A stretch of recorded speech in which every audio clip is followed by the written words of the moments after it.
All right, here we go. Okay, thanks everybody for coming to the Energy Symposium for this Thursday. The talk next week will be Russell Gold.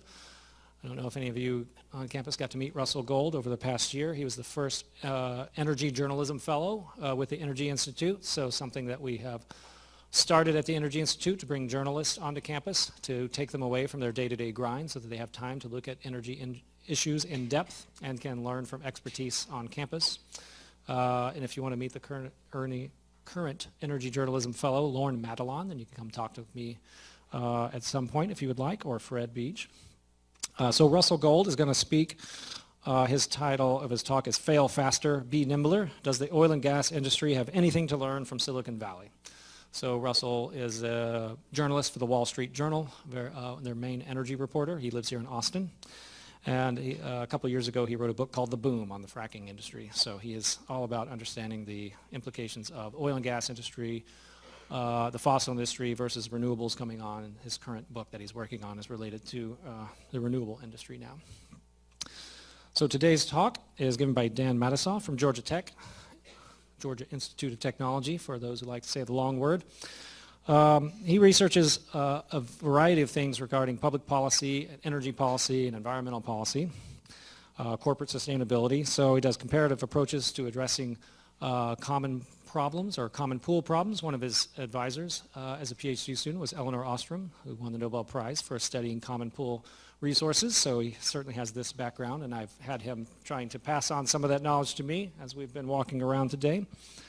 Evaluates effectiveness of voluntary approaches to environmental policy and state approaches to environmental or energy policy and the differences between that. So his talk today is going to be about some of his work comparing different state policies across the United States and how do we think about that. So without further ado, Dan Matisoff, take it away. So for questions, he'll take questions as he's talking if it's a clarification about what he has, and then we'll ask in-depth questions at the end.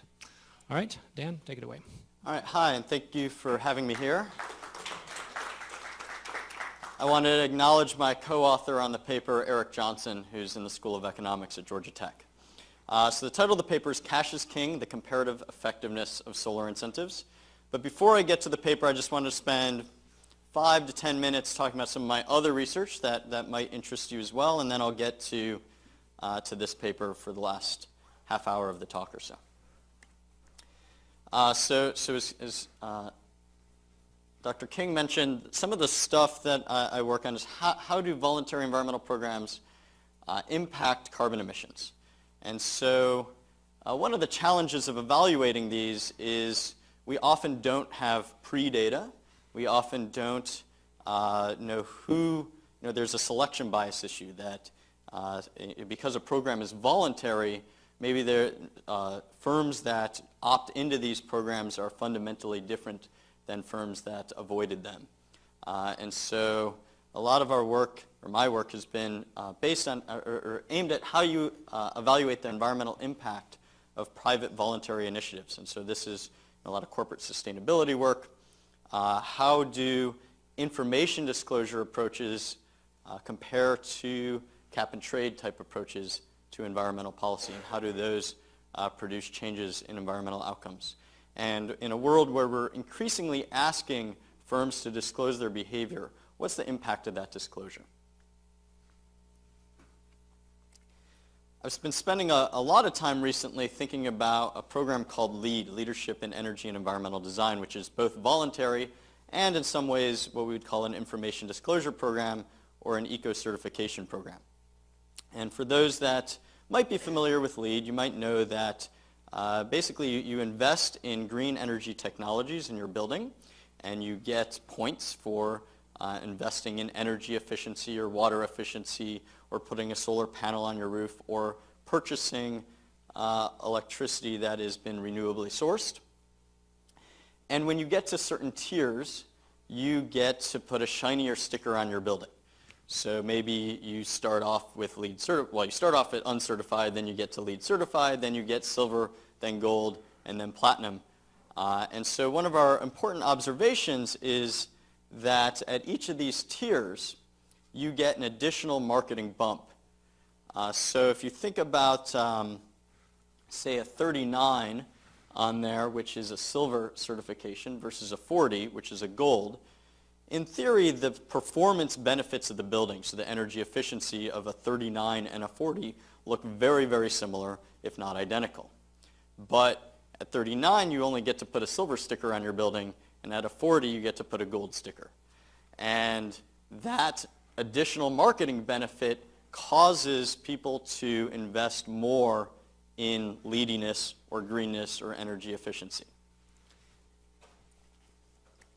And so we think that, first of all, this histogram of LEED buildings is kind of unique. It's not too often that you see a sawtooth histogram like that, right? And so the thresholds and this additional marketing bump that you get, we believe is the cause of driving up investment to these additional thresholds. And further, it's important to realize that you would never invest less to downgrade. You would only invest more. So we think of investments in energy efficiency as you would do the optimal amount of energy efficiency, and then you would invest more because of the marketing bump, but you wouldn't invest less. And so we think that the firms and organizations that do this are a little bit different. So they're bunching just above the thresholds, because not everybody's doing this. And they're paying more attention to the scheme. We call these scheme-oriented scheme-oriented. So they're very interested in the structure of the LEED certification and very interested in the green signal that they get to communicate with their stakeholders.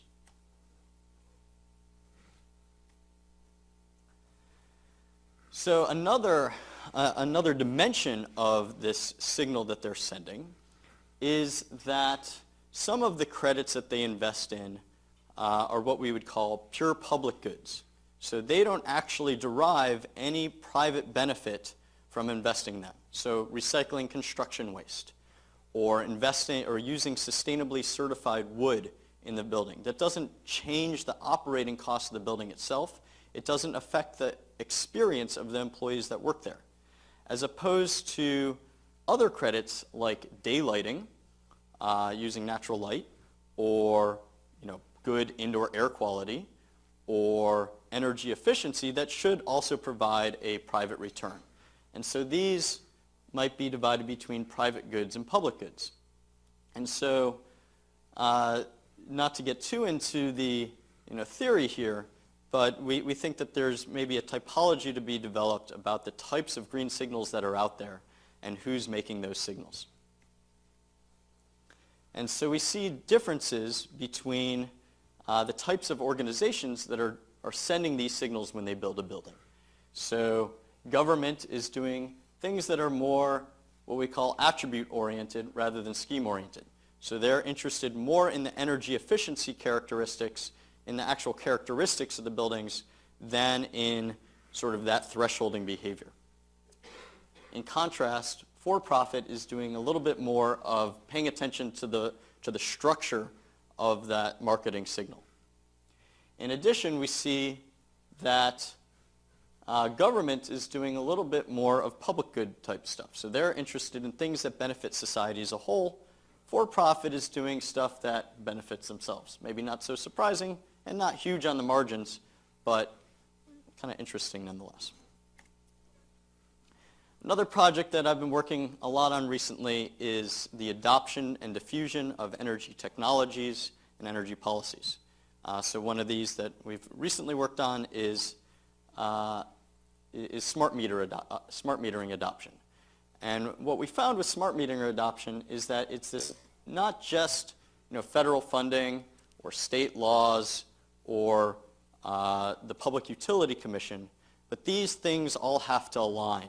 It's sort of like like Ghostbusters, where they have to get all their streams onto the. I haven't seen the new Ghostbusters, but the old Ghostbusters, they had to get lock in on the ghost all at the same time in order to control the ghost, right? And this is if you've taken a policy theory class, this is what we'd call a policy window. A policy window opens when the streams collide. And so the idea is that state public service commissions create regulatory certainty or uncertainty for public utility commissions that are the ones doing the investment. And the federal government is providing some funding in order to install smart meters. And at the same time, there's state legislators that are acting and passing laws that either encourage or discourage these sorts of investments. All right, so out of order slides here. So on to the talk. So cash is king, comparative impact of solar incentives. So the research question that we're trying to answer here is how do different types of incentives produce varied impacts in solar PV deployment? And second, how do these vary across customer class? So we might expect some differences between how commercial actors behave versus how residential actors behave. And secondly, we want to produce a high-quality data set of a wide range of incentives, including their value, and standardizing for, say, solar intensity by state. So a large percentage of the incentives available to potential solar installers are not at the federal level, but as energy policy is in the United States, is highly state and utility specific. And so a lot of these incentives are available are available at the state and utility levels. And there's a lot of variation in both the structure of these incentives and their financial values. So you may have heard of renewable portfolio standards, right? So renewable portfolio standards are a requirement that states procure, or electricity utility companies procure a certain amount of their electricity from renewable sources, usually by a certain year. And these are enforced through something called renewable energy credits, which are tradable on a market. And it's not a great functioning market because each state has their own compliance regulations, and so you have like Texas wind and North Dakota wind and South Dakota wind and Iowa wind, and so these things may or may not be compatible across states. Some states have carve-outs for solar. So meaning that they'll say, all right, you need to produce, say, 20% of your electricity from renewable sources by 2020, and 2% of that needs to be from solar, or 2% needs to be solar. And so this produces a secondary REC market called SRECs, so solar renewable energy credits. And these are tradable on a market, and they have value to those that produce solar electricity. So the way it works is if I have a solar panel and I produce a megawatt hour of solar electricity, that solar electricity then produces one solar renewable energy credit. And then I can take that to a market in solar renewable energy credits and trade it, and it might be worth anywhere from $200 to $600 for that megawatt hour of that megawatt hour credit. All right, so that's probably the most complex type of incentive that we have. But we also have tax credits, so investment tax credits where you get a rebate on your taxes due to some investment that you made in solar capacity, or maybe you get a production tax credit based on the amount of solar electricity that you produced over the course of a year. You might get cash. So either that could come in the form of a straight up flat payment that discounts the cost of your initial purchase, or think about like a rebate at the cash register sort of thing. Or maybe you get a extended payment based on the amount of generation. Maybe an electricity company is obligated to pay you a certain amount of money over time, and we call these feed-in tariffs or power purchase agreements.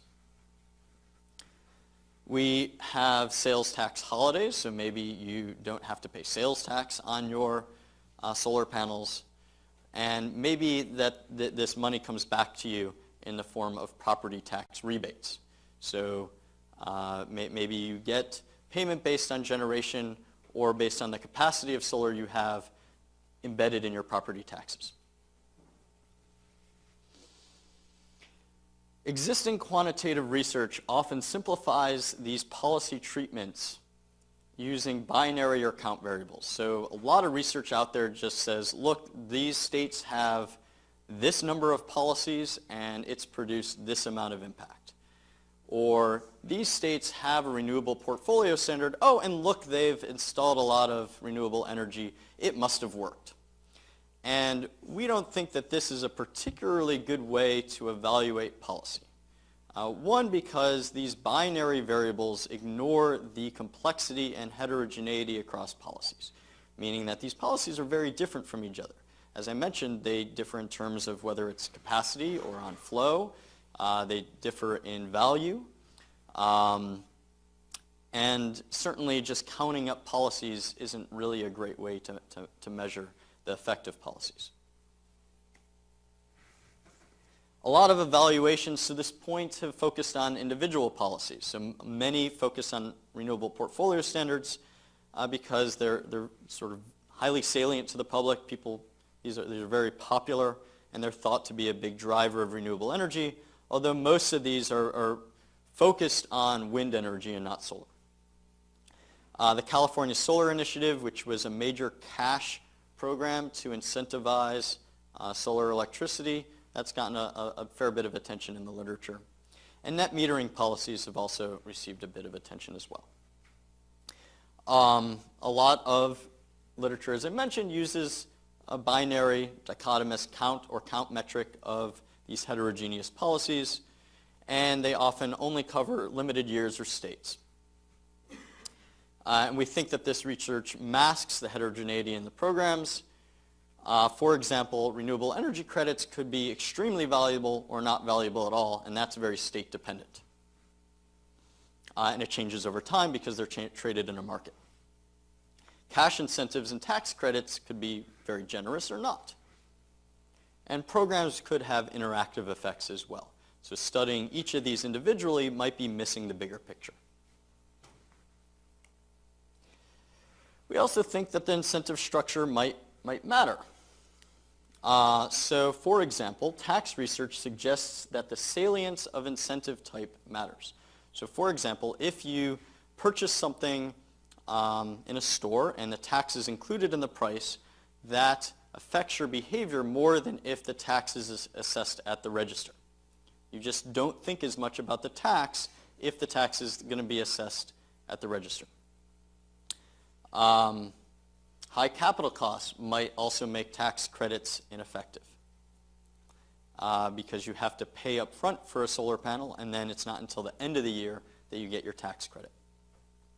And sales tax incentives have been shown to outperform tax credits for hybrid vehicles. So payment at the register or shortly thereafter was much more effective at incentivizing hybrid vehicles than tax credits, even when they're the same dollar value. So, as I mentioned, we're going to look at 7 different types of incentives. 5 of them I've discussed in a little bit of depth. So cash, tax credits, sales tax rebates, property tax incentives, and SRECs. 2 of them we don't measure quantitatively, but we measure not whether or not they exist. So net metering. So net metering is essentially the ability to run your electricity bill backwards based on the amount of electricity that your home or business has produced. And financing availability. So early on in solar, banks did not know how to treat an investment in solar panels. And it was very difficult to get financing for a very large upfront capital cost. So many states took initiative to establish financing subsidies, financing programs, or essentially to back banks in order to encourage banks to operate loans for solar panels.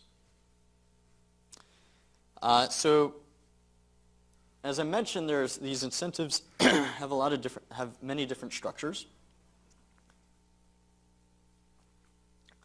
There are a combination of capacity payments and generation payments. The value varies geographically, so across states and across utility areas, and temporally over time. Right? So if you think about tax credits that are tied to the purchase cost of the system.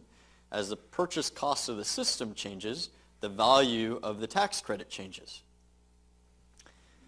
Solar intensity is variant geographically, and so a capacity payment, so for a 4 megawatt or kilowatt hour, 4 kilowatt system might be different in Alaska than in Georgia.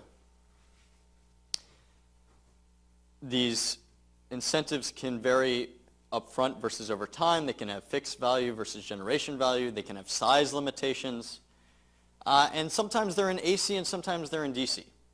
So how do we compare all of these?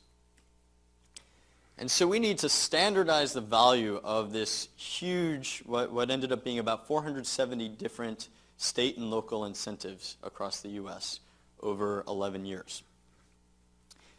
And so we were able to put a financial value on these cash incentives, the property tax incentives, the sales tax credits, the tax credits. And one of the more innovative things we did, we think, is we put a value on these SRECs. And because these SRECs are traded in a financial market, those SRECs have financial value. So everybody to this point has sort of treated them as they exist or they don't exist. But because these are traded in a market, we can actually observe what the subsidy value or the incentive value of the RPS is, right? And so because they're trading in the market at $300 per megawatt hour, we know that that then translates to a certain dollar per watt value. So we had to make a variety of assumptions in order to standardize these values across this wide range of financial incentives. So we use a 5 kilowatt system. That's the median size of a residential system in the US, 80 kilowatt for commercial. The solar intensity data is from the National Renewable Energy Laboratory. We use a 5% discount rate, though we play with different discount rates in our robustness checks. And we use the cost per watt data from the Department of Energy Sunshot Initiative that gives us a national cost of solar, installed solar over time. And we use engineering conversions from AC to DC. So for example, if we're looking at the Washington, D.C. SREC program, we can take the average SREC price, which was $305 per megawatt hour, figure out how many, what the solar intensity is, and what a 5 kilowatt system would produce, and then translate that into a 38 cents per watt effective subsidy as a result of the RPS in Washington, D.C. in 2012.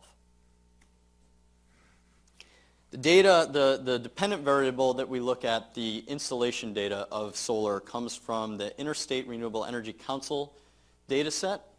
It is a trade association that is interested in promoting solar, and they have information on solar installations for residential, commercial, and utility scale solar by state and by year. For our incentive data, we use the database of state incentives for renewable energy, or the DESIRE database. So this is run out of North Carolina State's Solar Energy Center, and they track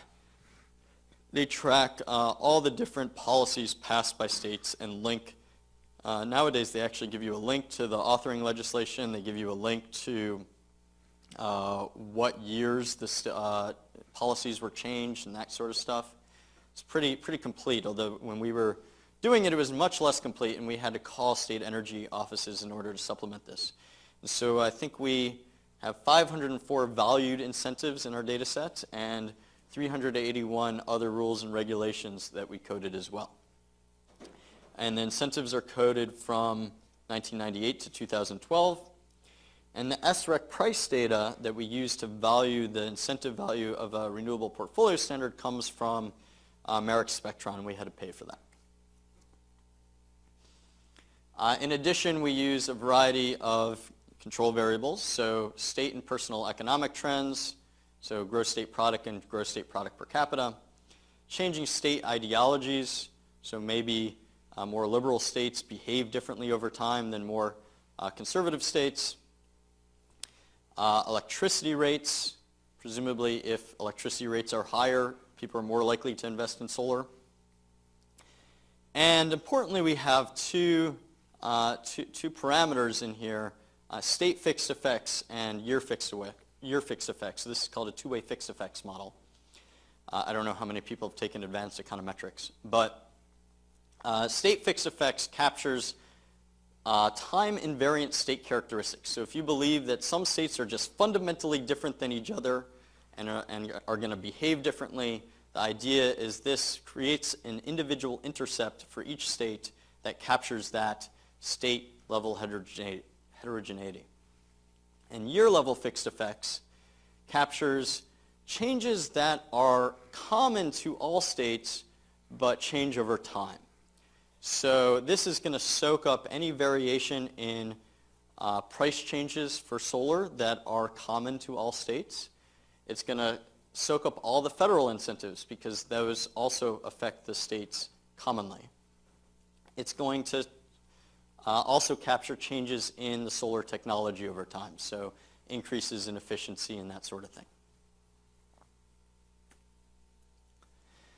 So looking at the value of residential incentives and breaking them out by category and sum, we see that direct cash incentives vary between about 60 cents and $1.75 per watt. This is all per watt. Property tax, about 50 cents or so. Sales tax, 60 cents to 37 cents. Tax credits, $1.66 to 91 cents. SRECs, interestingly, the highest value. Now, you might look at these and say, well, these don't add up to total. These are the average of the states that have them. So the zeros are not included in here. And so the total does include the zeros. And so we're looking at, on average, $1.49, but some variation over time in the total amount of incentives directed by states and utilities towards solar installations. This is the same data at the commercial level. And we can envision this over time. So I'm going to start in 2000 here, and we can look at how states, or how this changed spatially and temporally. So I'm going to pause right there. Notice that Texas doesn't have any state incentives, but it does have a fair number of utility level incentives.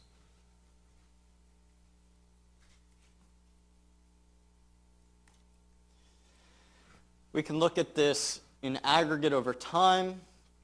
So we see that the dotted line is showing the system cost changes.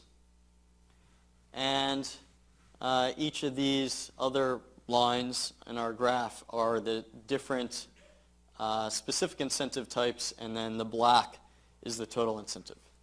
So there's some relationship between residential and commercial, but it's certainly not identical. If we're just interested in a bivariate correlation, so we can look at a scatter plot of how incentives and capacity relate to each other. So this is in 2012 in the residential market. We don't see a strong positive relationship between incentives and capacity. Now, we might be missing things like solar intensity, or actually we're kind of incorporating that, right? At least to some extent, we're incorporating solar intensity into the value of the incentives, but we're still not seeing a strong relationship between incentive value and capacity additions.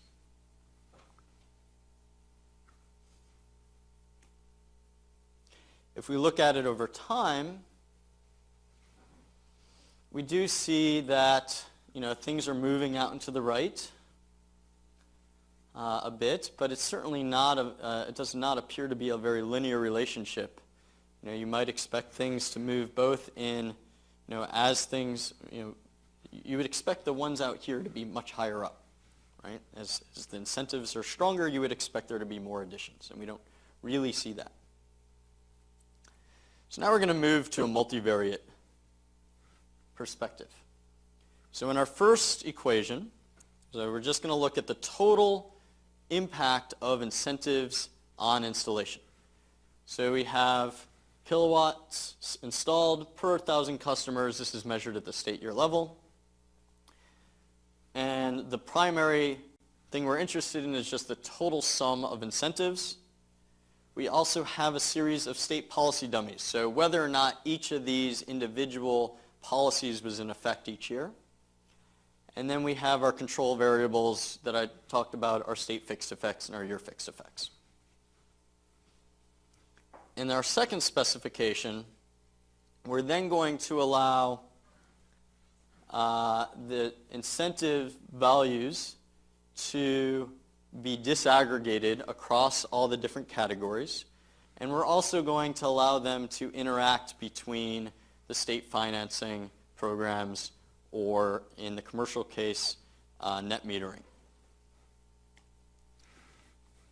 When we move to the multivariate case, we see a couple things. So this is residential. We do see a slight relationship between the total incentive and installation. So that the way we would interpret that is between specification 1 or 2, about 2 kilowatts per 1,000 customers of additional capacity per dollar of installed, or per dollar of incentive, total incentive value. Now when we move to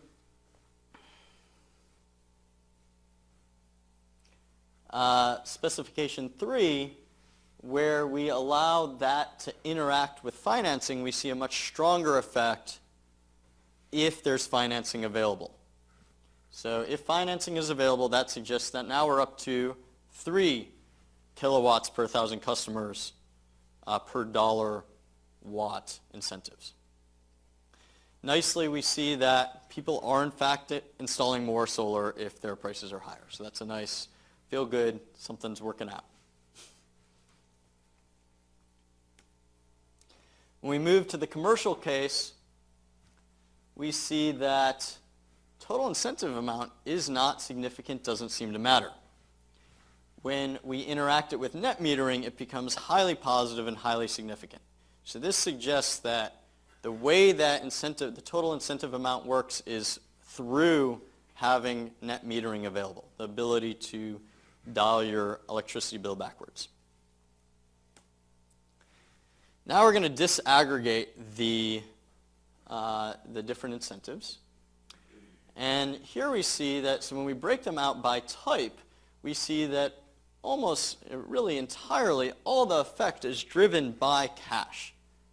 So when we look at cash, that's about 5 kilowatts per 1,000 customers per dollar watt incentive. And nothing else is positive and significant. And then when you interact that with financing availability, now we're up to 6 or 7 kilowatts of capacity.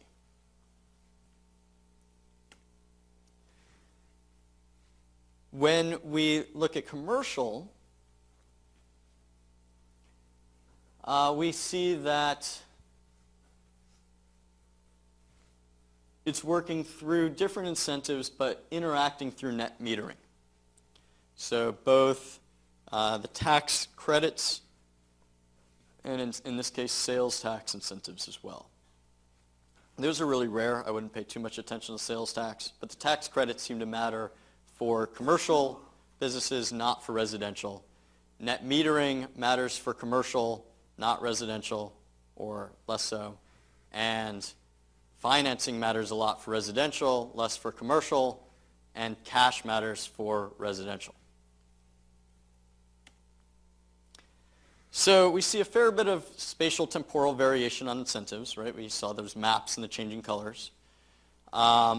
The total effect appears to be 1 to 2 kilowatts of capacity driven by cash incentives. But you know, if you do it in cash, you're getting 5 kilowatts. If you're interacting that with financing availability, we're up to about 7 kilowatts of capacity. The total effectiveness is less clear for commercial, but seems to work through net metering.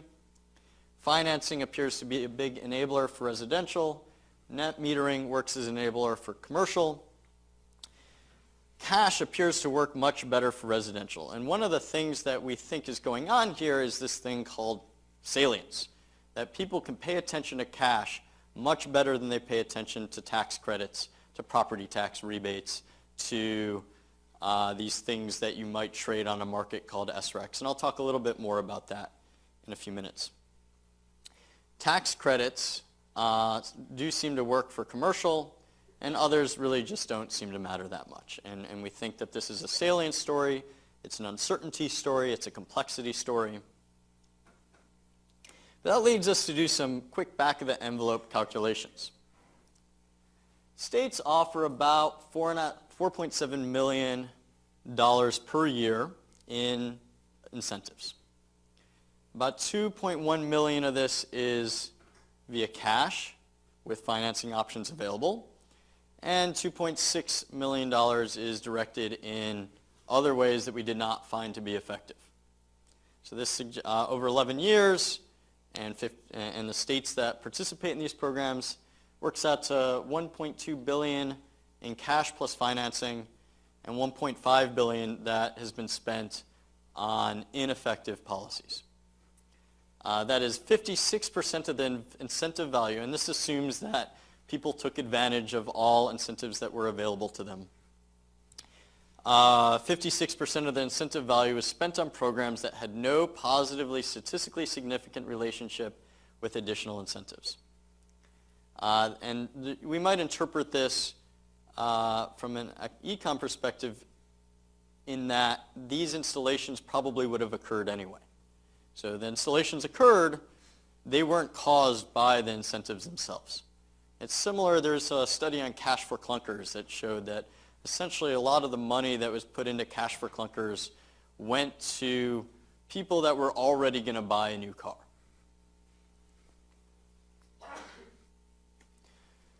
So why, and so the quick lesson is that we might get a lot more effectiveness or bang for our buck if we took the same dollar amount and instead of directing it through tax credits or SREX or property tax incentives, we took that same amount and delivered it through things that were more cash-like. So why don't other incentives work? So property tax incentives, for example, really only total on average about $100 over 20 years. This is not that much. And so there's something that we would call in behavioral economics rational inattention, that if I'm only going to get $5 a year out of this, it really doesn't make sense to pay much attention to it. And also, if you think about how your property taxes work, you guys might not own a house or anything like that, but there's something called escrow. And essentially, you pay money, or when you pay your mortgage, some money goes into escrow, and then your bank pays your taxes for you. And you really don't even see I don't even open my tax bill. I know I pay taxes, but the bank handles all of it. And so it's really, this is the definition of not salient. SRECs are kind of confusing. You know, if I install a 5 kilowatt system over the course of a year, I might generate about, I think it's 2 or 3 SRECs. So now I have 2 or 3 SRECs that might be worth, I don't know, a little over $1,000, or maybe they're only $600. But I have to find a buyer for these. And how do I do that? What's an SREC anyway? So they're kind of confusing. Oh, remember they trade in a market, so they're highly volatile in value. So maybe one month they're worth $100, the next month they're worth $600. So all these things sort of work against people taking advantage of these. And then lastly, the higher the discount rates are, they put more incentive at sort of point of sale type incentives. And so things like tax credits, which are delivered either over time, or if it's a capacity tax credit or investment tax credit, you know, at the end of the year, they're delayed. Maybe you're not thinking as much about them when you're making your purchase decision. Maybe you have to have the capital available to take advantage of this to then later get a tax rebate. The point is they're just not as salient to the consumer at the time that they are making their decision to install solar. We do run this with a bunch of different discount rate assumptions ranging from 0% to 15%. We try excluding California because California is weird and had a lot of cash incentives. We include other control variables such as changing environmental preferences, which we measure through Sierra Club membership over time. None of this matters. In fact, of all the papers I've ever written, I feel really good about these results. We can't make them go away. There's no p-hacking here. Now, there are limitations. So we believe this to be the most comprehensive study of its kind. Certainly, we incorporate, 500 something different incentives, which an undergrad multiple undergrads had to calculate their value by hand. And so it was very labor intensive to generate the data set that produced this. But we don't have spatial temporal variation in soft costs, so we assume constant costs across the country for solar installation. We don't have information about changes in tiered electricity prices. We only observe average electricity price. We don't have changes in over time that vary across states in pure effects. So if I see you install solar on your roof, maybe I'm more likely to install solar on my roof. And maybe that changes over time in place. If it only changes over place or over time, we've controlled for that. The dependent variable that we have is only available at the state level. So when we took places like Texas that have utility level incentives but not state level incentives, we had to average them across the state. So one of the issues that might come up is selection bias. So you might worry that states have foresight and choose the type and level of incentives that are most effective, most likely to be effective in the future in that state. That's a pretty optimistic view of state legislative decision making. I think most research suggests that these decisions are much more politically driven than they are based on, say, the likely effectiveness of the policies themselves.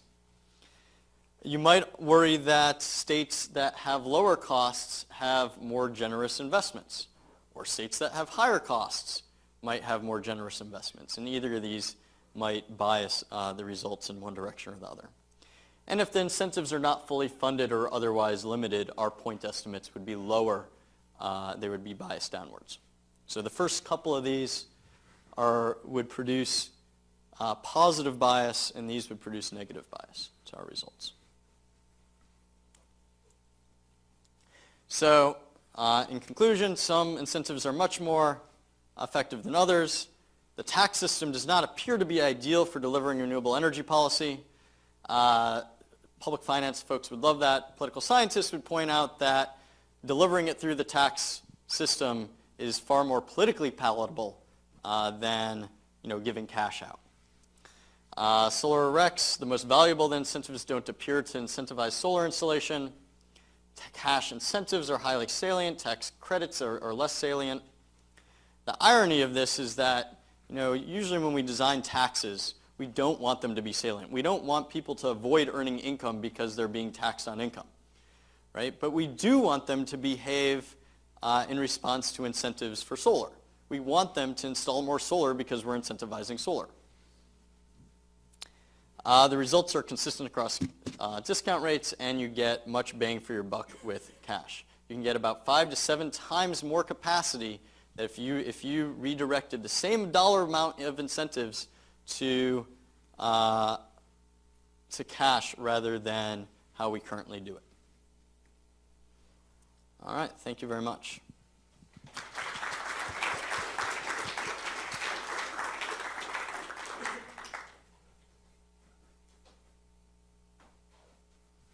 Anybody has any questions?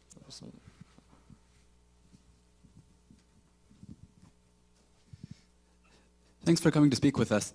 I'm curious if you guys found any difference between the effectiveness of tax credits for distributed renewable energy systems like rooftop solar and production tax credits and investment tax credits for utility scale installations for either solar or wind. So this is all distributed. We're only looking at rooftop. We haven't looked at all at utility scale. The expectation would be that as you increase the complexity of the actor, as you scale up the size, these differences should go away.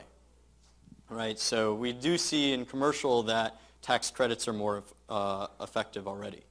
Right? As you increase the complexity of the actor, you are also increasing capital availability. You're increasing there's somebody sitting down and making a rational decision about this with spreadsheets and that sort of stuff, whereas you probably think of residential actors as maybe more impulsive about how they're going about making these decisions. Excuse me. I was wondering if you guys looked at the actual economics of how these various incentives fit in from the perspective of the consumer. For example, consumers look at how much can I save? What's my payback period? How much cheaper is electricity per kilowatt hour off an array versus off the grid? And several of these factors play into it, and the effectiveness of any single incentive is based on the overall payback to the consumer. And some of these incentives are not even included. For example, in Texas, in deregulated Texas, there's virtual net metering policy, so we're buying back excess energy that's produced. But because of uncertainty of that, we can't even build that in to the payback. So when a customer looks at my payback period is 9.5 years, the excess energy buyback's not even reflected in that because there's no certainty.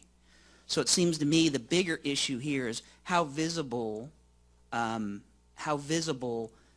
specific incentive is and how it all comes together. You know, a very high installation rebate is much less effective in a market where electricity rates are much lower, right? Because the payback period is still extended. So it's all about the overall context and the mix and how much that incentive can play into the decision-making process that the consumer makes. So it's kind of long-winded, but did you guys look at these in the context of the overall economics to the purchaser? Yeah, so I think that what our model does is it does that in aggregate.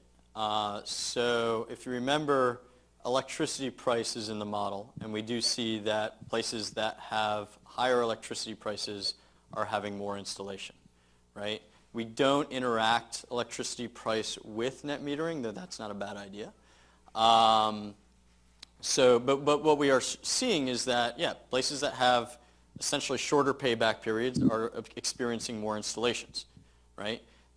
Essentially the total incentive amount is a way of measuring sort of the total value of the incentives available to them. So that would be, again, we would expect that to be positive. The more incentives that are available in dollar values per watt, the more likely you are to have installations. And we do see that. It's just not particularly strong unless you just look at cash. Now, you mentioned that there's a lot of heterogeneity in net metering policies. So net metering policies might be more or less generous. They might be more or less certain. There are limitations to how we were able to value things like, we didn't value net metering policies. We just coded if they were there or not. I have some other work that I've tried to do this. It's really hard with net metering. It becomes very endogenous with electricity price because it is structurally tied to electricity price. So separating out the impact of electricity price and net metering from installations is essentially impossible. Quick one. So, to my mind at least, we don't really care about watts or installed capacity for solar ever or at all. What we really care about is energy produced from those arrays, because that's the thing that actually nominally helps the environment, or that's the thing that actually reduces cost of the grid. So, do these results change if we look at energy instead of capacity? Did you look at that at all?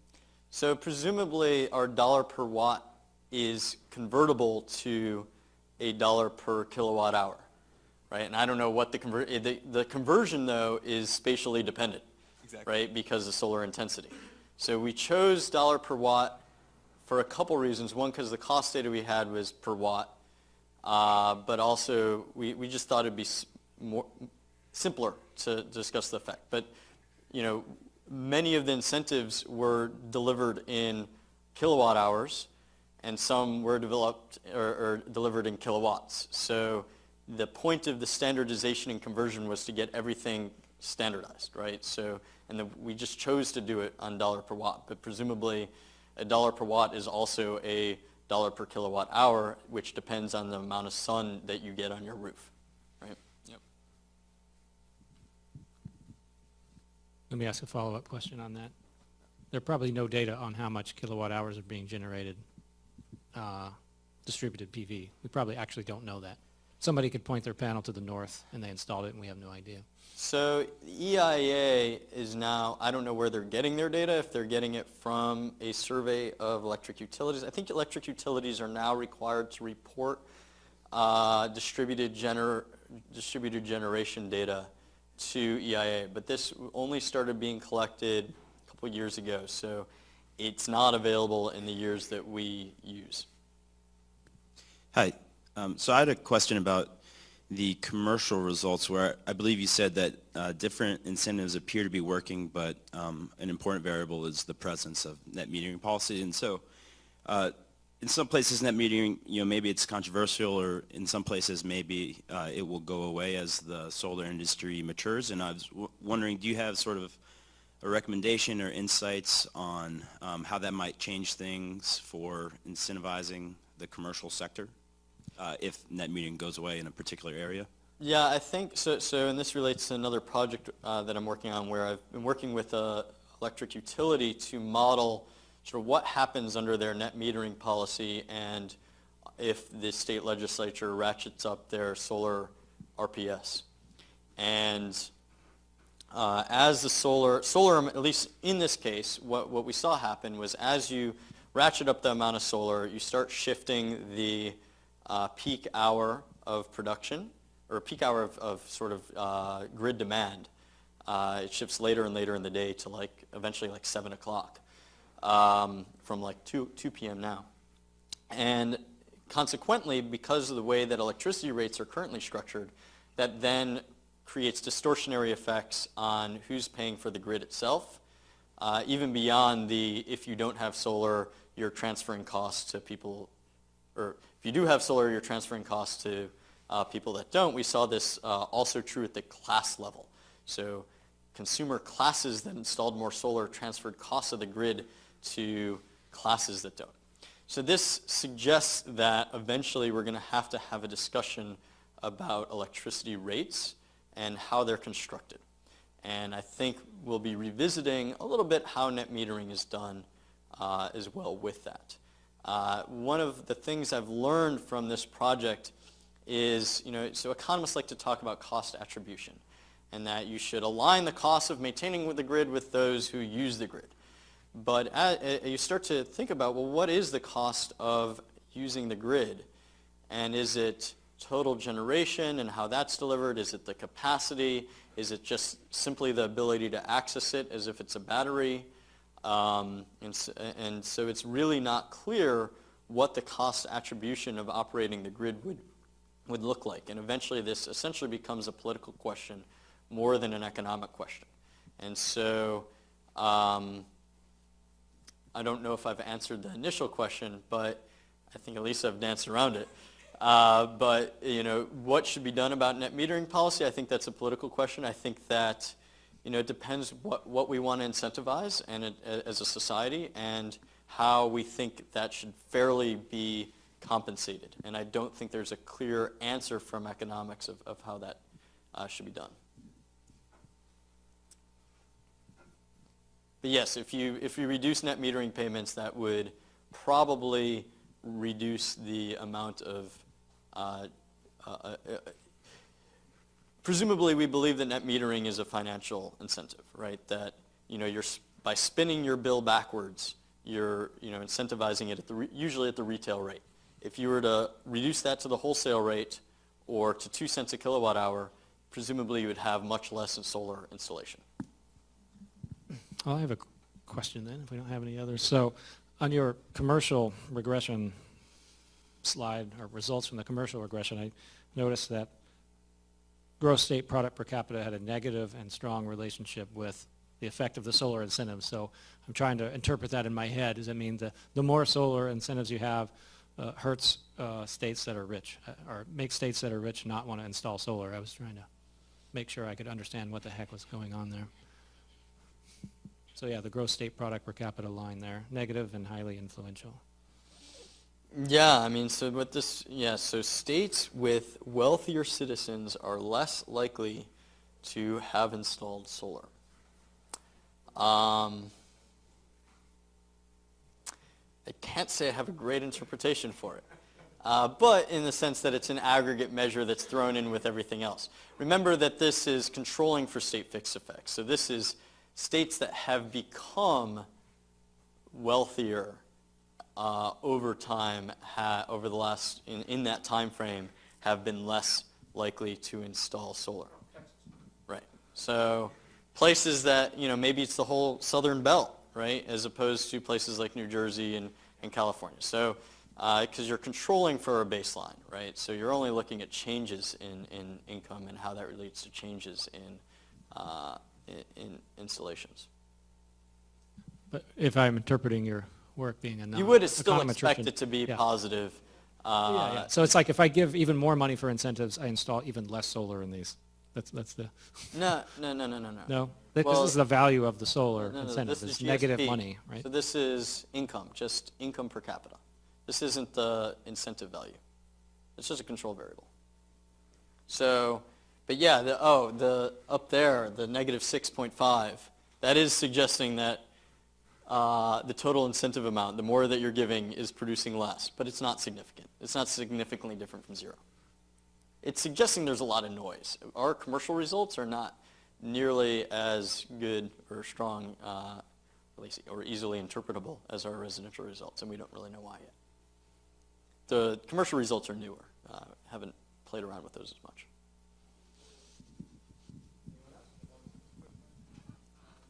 Just want, this is not super related, but I wanted to get your thoughts on tax equity for utility scale solar, and if you think that that's the best way to go about doing it moving forward. Sorry, tax equity? Yeah. What do you mean? Having a big bank sponsor a utility scale solar project so that they can use the tax benefits in order to provide capital. I don't know if I have an opinion on this. I generally, I find that the way that tax credits are sort of traded around is bizarre, that there's sort of these intermediaries that essentially trade tax credits across organizations to essentially allow this. I certainly think that it seems to create an uneven playing field for large actors versus small actors.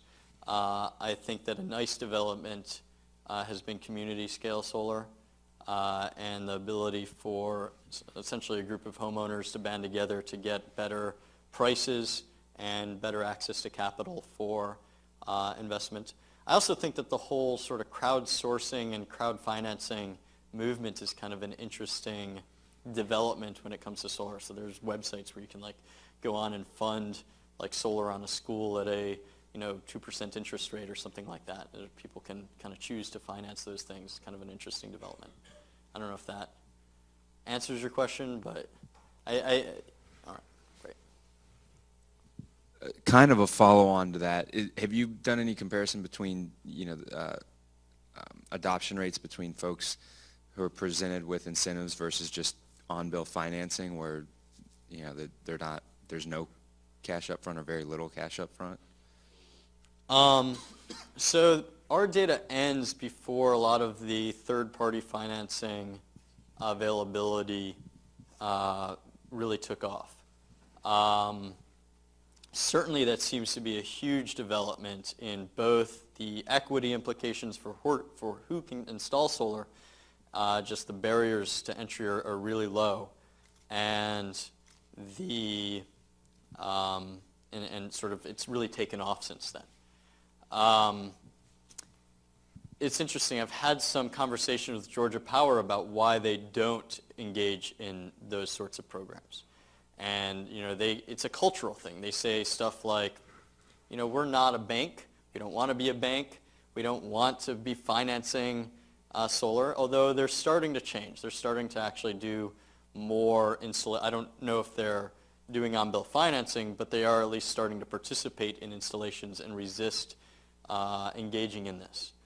The other thing that has been sort of interesting to note is that for energy efficiency on-bill financing, or an energy efficiency on-bill financing program that I'm aware of in Georgia through a co-op electric provider, it created a lot of perverse incentives for, essentially the co-op was going out there and selling lots of energy efficiency programs or upgrades and having people finance these on their bill when it wasn't necessarily cost effective for the homeowners to do so. And so you might worry a little bit about a conflict of interest between, a utility company selling these units to people and the actual cost effectiveness of those units. All right, so I think we're going to hold it there. So thank you for a great talk, Dan. Thank you very much. Thank you for having me.